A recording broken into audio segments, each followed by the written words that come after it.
Hey guys, I'm Brian. She's Brenda on YouTube at New Life Recovery. Brenda Benet, what is going on? Brian Fontaine, it's a good day. It's a beautiful Friday. I'm so happy. Anyway, yes, it's good. How are you? I'm well. I'm well. I told you before I've been telling people we do a podcast every Friday and we've let it go. Like we have not been good. Mostly my fault, Oh, I confess. no. We've been great. It's Friday. It's the change of seasons, school, work. We're just where we need to be, firmly. Yeah, that's excellent. So I wanted to talk about a topic that is really interesting and um people have said I work with Brenda. And I've known her, I don't know, how long have I known you? 3 years. Couple of years, yeah. And I Yeah. work with you, Brian, so And um people will say, I love working with Brenda. She's the happiest person I know. Like people literally say that. Brenda's awesome. She's always got such a good, attitude. People say, I love Brenda. Her smile is contagious. And that's one thing that I noticed, you're like making me blush. as soon as I met you, like you're just like this positive person. And what I've noticed, it's not just in our meetings. Like that's truly part of your person. That's like who you are. And Well, uh I've been able to let it out. Not a lot of people like it when they come across people that are happy. yeah. It's a choice. Joy is a choice. You decide who you're going to be before you leave the house in the morning, whether you realize it or not, Well, you that's what know? I was gonna ask you. Yeah, where does this come from? How do you do it? Because you live in the same world I do, Brenda. There's the World War III on the break of World War III going on in the world, political divide, uh uh Yeah. inflation, like life is hard.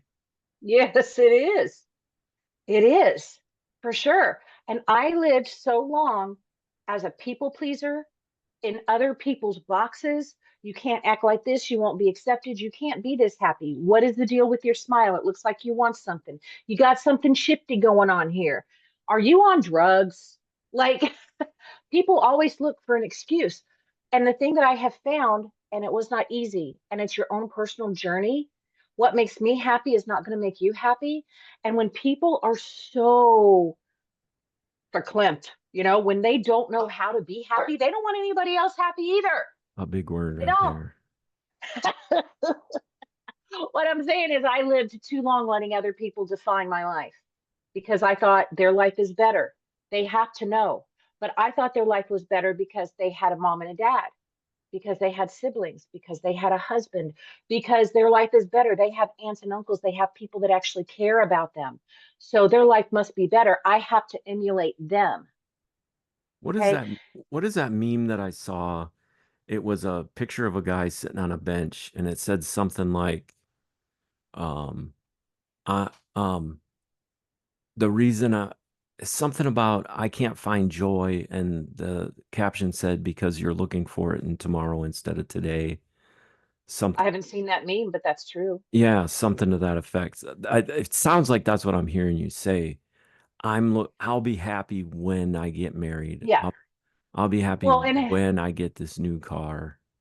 yeah, if your happiness is tied to a destination, if your joy is tied to an accomplishment or a level, you're not going to make it. You're not going to make it. And what I like about this time now, even though we're so divided as a culture, you can't be a Democrat and I can't be a Republican and we can't be friends.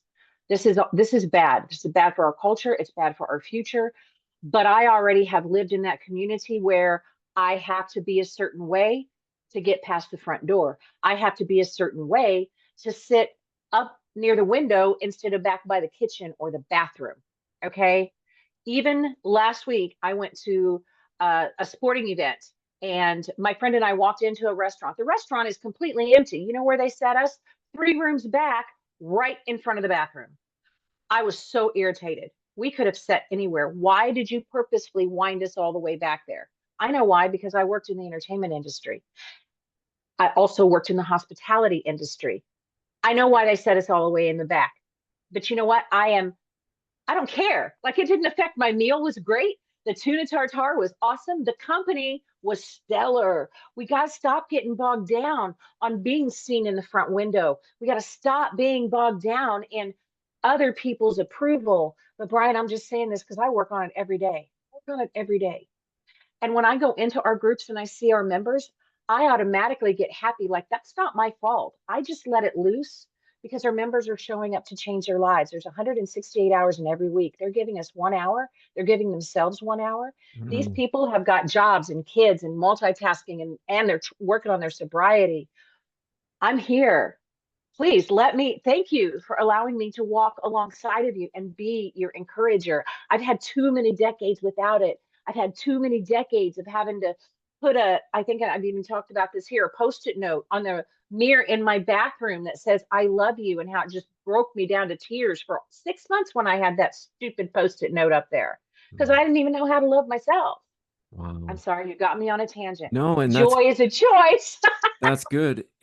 It leads to this idea. I say a lot in my groups, you can't pour from an empty pitcher. I've probably said it here. Yes, You know, you can't pour into your family, pour into your work, pour into your kiddos, you know, your relationships if your bucket is empty. And it was interesting. You said I let it go. You can't let it go if you don't have it. So right. there is a joy inside of you, but we need to nurture that. I wrote in my notes, I wrote guilt-free pleasure. I remember reading a book that talked about this idea where um, schedule into, I think it was a leadership book, you know, talking about, you know, being a good leader or management or success in your business. And it said, go ahead and give yourself time for guilt-free pleasure. And isn't it interesting that you would even have to word it that way? Like, we feel guilty when we take time for ourselves, you know?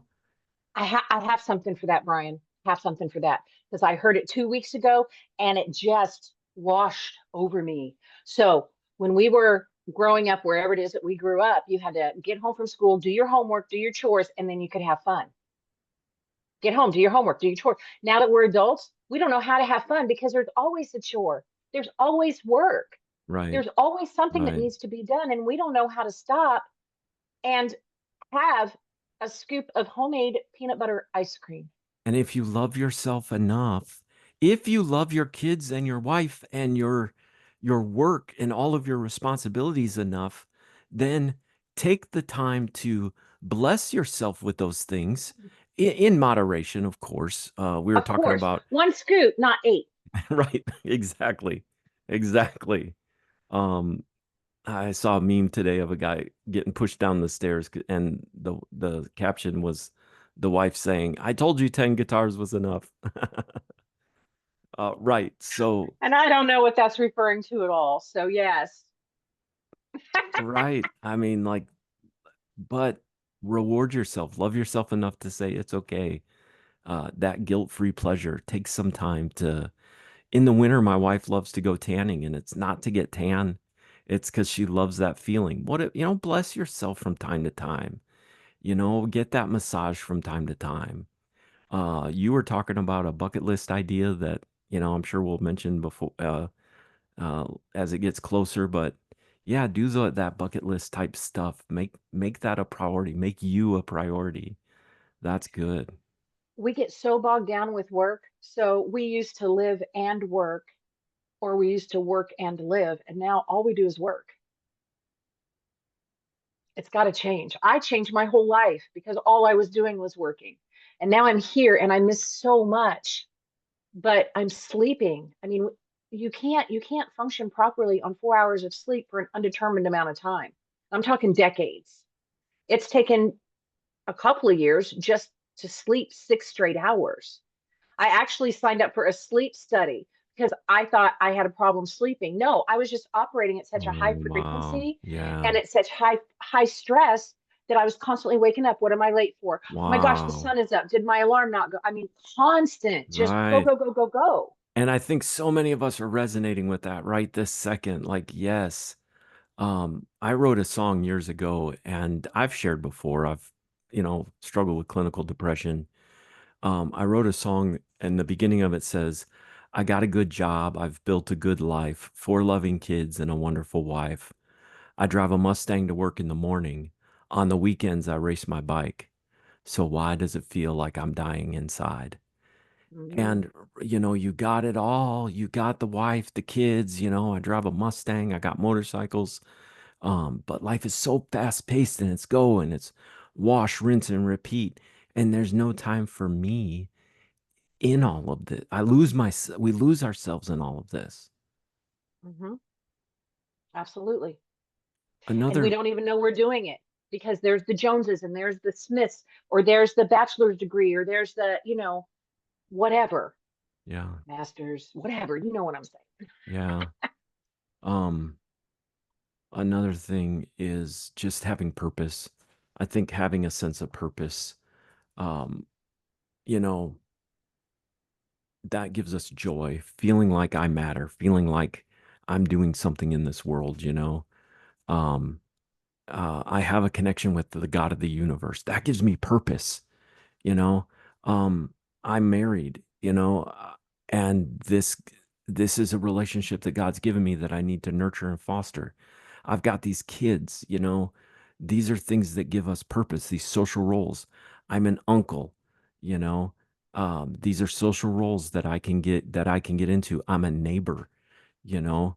I'm a member of the special needs community because our son has special needs, and these are relationships that I can bless and foster. I'm a member of the substance abuse community, and so those are relationships that I can foster. But all of that gives us a sense of purpose. Yes, it does. And when you don't, there's sense of purpose is different for everyone. It's different. Our social circles are different. Just to loop back very quickly, there's a song out right now which you brought to mind from Dan and Shay called "Bigger Houses." I don't know if you've heard of it or not, I'm but so the old line school. is, If it wasn't written in the 70s or before, I probably haven't heard it. I think it's about a year old, but one of their lyrics is, "I found is it does happiness doesn't live in bigger houses." Oh, yeah, that's good. That's good. That's what we're talking about. The dissatisfaction that comes from materialism and being a workaholic to stack money and afford an even bigger house. It's Dude, their whole that's the song. lyrics of the song? No, but that's what that came from. The last song, "Bigger Houses," make you assume that it's literally about the title, but it's actually the opposite. So when you Yeah. first listen to the song, you think, oh, like we've been talking We about need this a whole bigger time. house. Boom, That'll boom, make boom, me higher happy. level. Yeah. And you Yeah. don't. But it's also like the universe. You have to know that things come across your time in the right path. You have to trust that there is a future for you. And even if you don't know what it is, I never was moving back here ever in a million years. You give me $4 million and I am not moving back here. But you give me the right opportunity. You give me something that I have searched for my whole life and it manifests, it materializes. Dude, I'm out. Bye. Like, Yeah. in the Yeah. world, what I'm saying is don't get stuck on what you think is going to make you happy. Don't get stuck on an ideal of somebody else.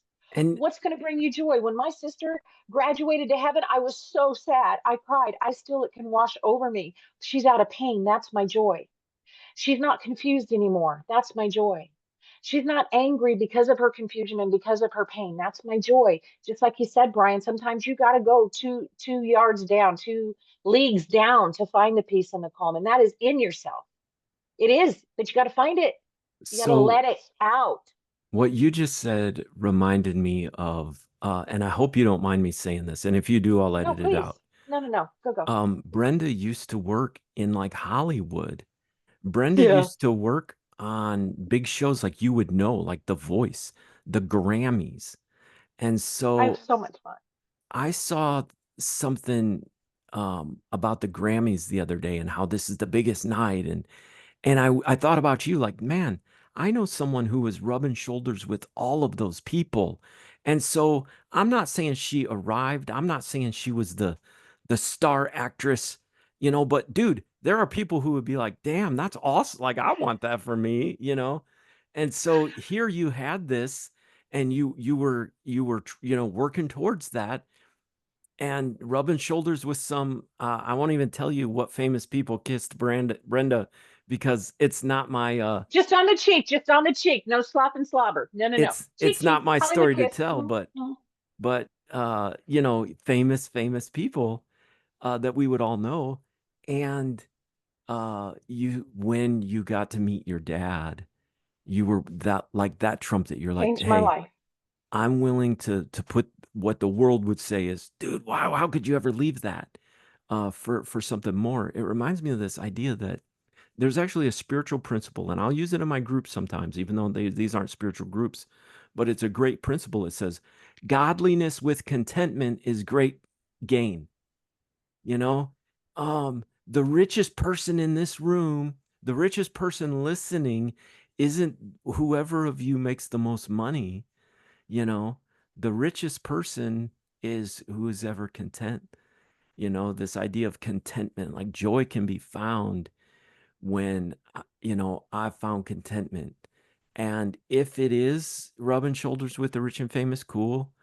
But if it's living in a small place in a small town in Indiana, you know, raising your family, or in your case, you know, spending time with your dad, which is, you know, a blessing. Spending time with those dogs, you know, that's a blessing. Yeah, sometimes joy, it's right here. We just gotta be grateful for it, you know.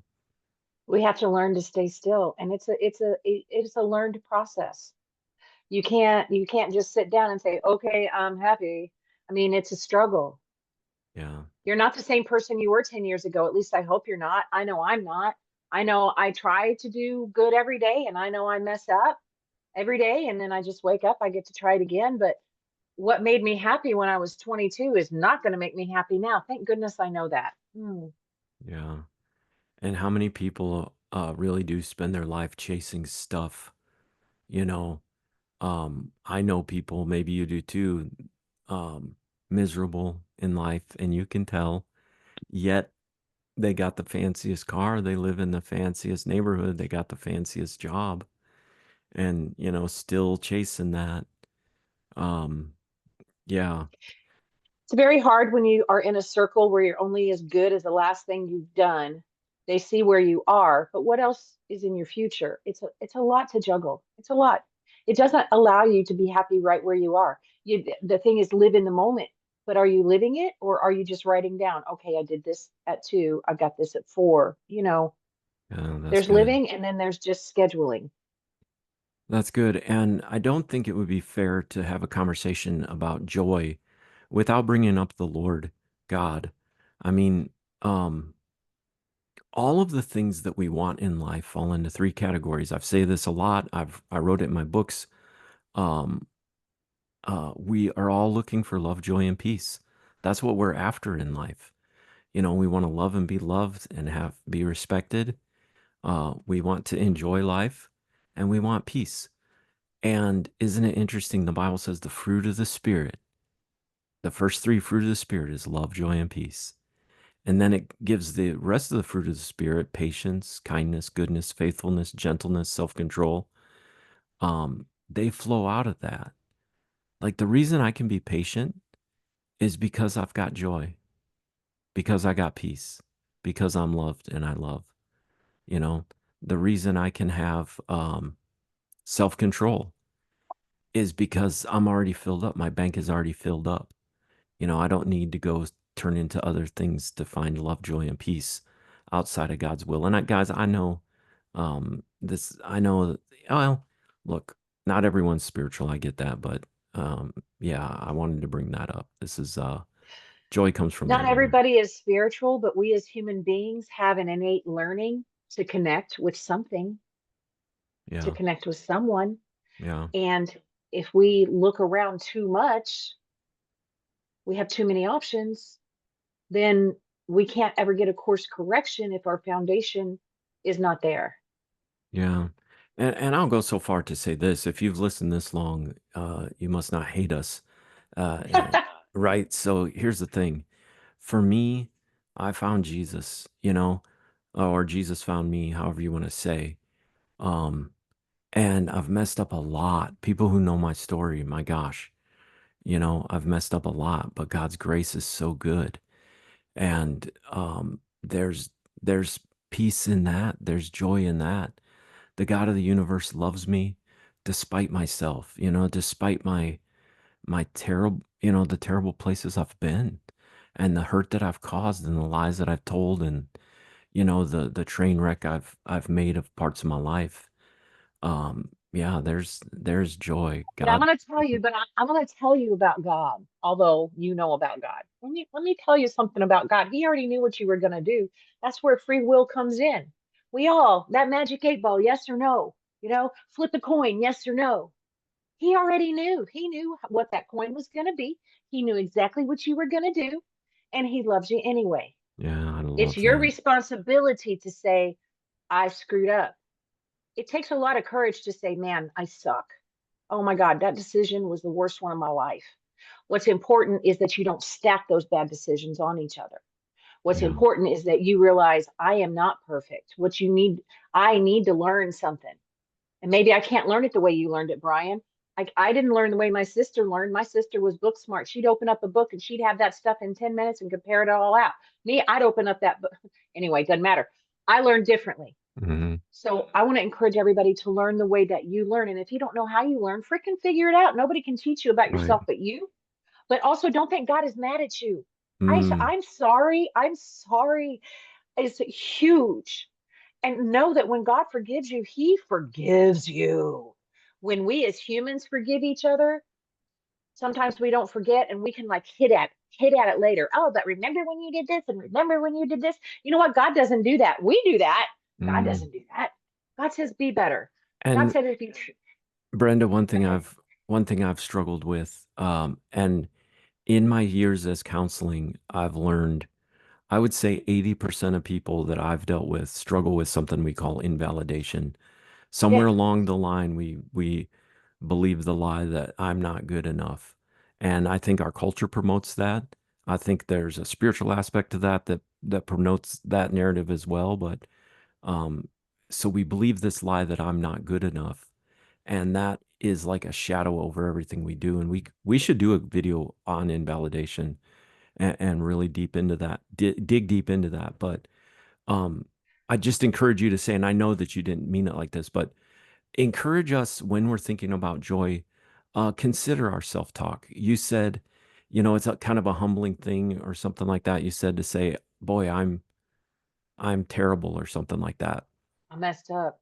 Yeah, I messed up, I think is a better way to say, don't, I encourage you, this is for all of us. Like, I encourage you, don't say, I'm such a loser, I'm such a failure, you know, because that our brains I'm go an with, idiot. I'm an idiot. Yeah. Um, I used to say a lot, who does the kind of things that I've done, you know? Uh, why not rather say those are things that I've done, but that's not who I am, you know? Yes, Um, and you can't find joy if you are constantly invalidated. You can't find joy yeah. if you hate yourself or if you're never going to be good enough for yourself. How are you ever going to have joy? And we teach this principle of positive affirmations, and I'll use them from time to time. And it's helpful when I tell myself I am successful, I am loved, I'm forgiven, I am a good husband, I am a good father, I'm loved by God. You know, uh, go on Google and search like um, positive affirmations and find which ones you think are good. Or hold up that book that you had, Brenda. I think I wrote a list in my book, 5 Hours of Addiction Recovery. Do you have the other one? Oh, it's at the office. Oh, okay. Oh, that's good. That's I have it good. at the office. Here, I think I got it. Here. I wrote about it in my book, Addiction Recovery Toolbox. There's a list of positive affirmations. I think it's in this one. It might be in that one. Addiction Recovery Toolbox by Brian Fontaine, available on Amazon for $5. Guys, this has been good. It's good to be with you again, Brenda, and we'll do this Yeah, you again too, Brian. shortly. But guys, Great. we love you. God bless you. Until next time, be well.